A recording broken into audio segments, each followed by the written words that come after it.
We all have this moment. We have this moment where we're like, Jesus, I know you know my need. You know my suffering. You know I need you. Oh, God, I need you. You know it. I've been praying. I've told you. I've mobilized other people to pray. They know it. You know that I need you. And you're not doing anything. And I know that you love us. You've told us you love us. You show us you love us. Your nailed, scarred hands show us that you love us. And so he knows and he loves, and you have the power. You conquered death. You created heaven and earth. All authority in heaven and earth has been given to you. You have the power, you know, and you love. Why aren't you doing anything?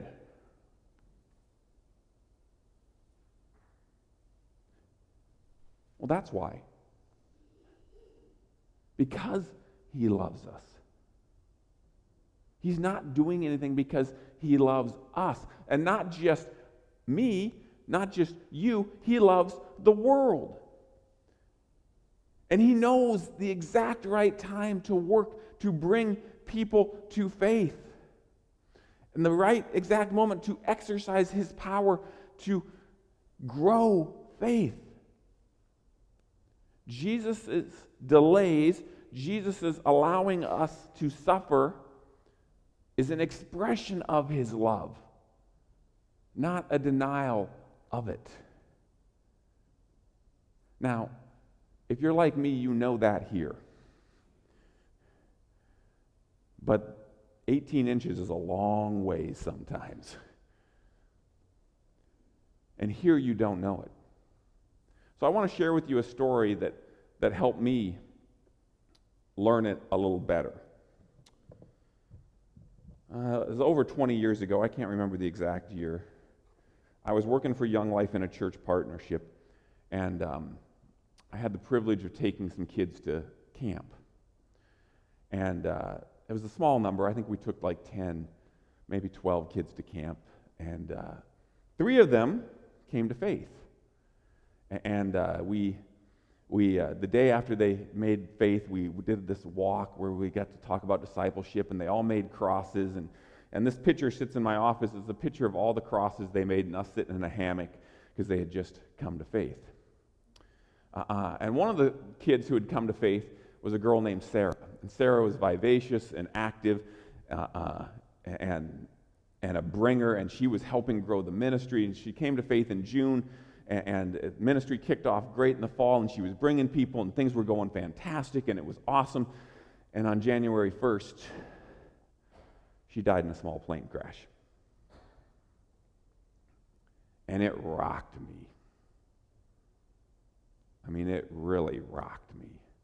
My God, why? What's your timing? I don't get this. She should have lived a long life. She could have brought a lot of people to you. Like, God, there's a better way. I know you're going to use this. And I really did. I knew he was going to use it. But I kept going, God, you have to find a better way to do this.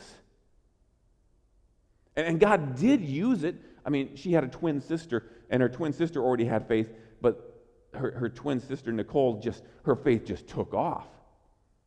And her mom, who did not have a faith, came to faith. I got to see her mom get baptized. It was amazing. And that next summer, I didn't take 10 kids to camp or 12 kids to camp. I took 40 kids to camp. Most of them because of Sarah. Most of them because some money had come in because of Sarah, and it helped underwrite the camp. We took and many of them came to faith. But literally, for over a decade, I kept going to God. I'm like, okay, I thank you. I'm glad you used it. Couldn't you find a better way? Couldn't you find better timing? God, couldn't you do better? And I just kept saying this to God. And this picture, again, sits in my office, so I see it all the time. And every time I'd look at it, I'm kind of like, God, couldn't you find a better way? And finally, one day, God dropped a 2x4 in my head. The 18-inch journey happened. It was a light bulb moment. He said, John, better for who?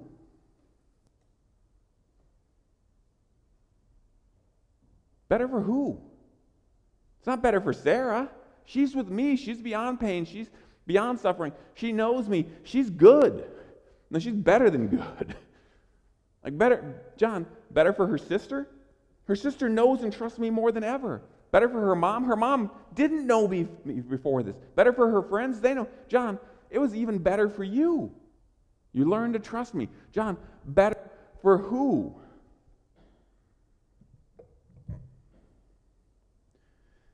And the lesson became real. We shouldn't question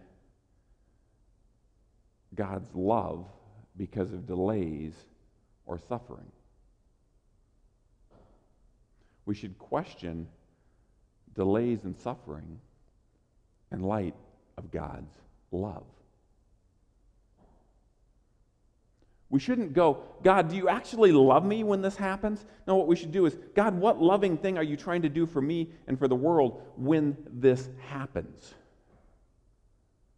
God, what are you trying to do? Because then we can join him. And then we can be a part of what he's doing. We should rest in his love.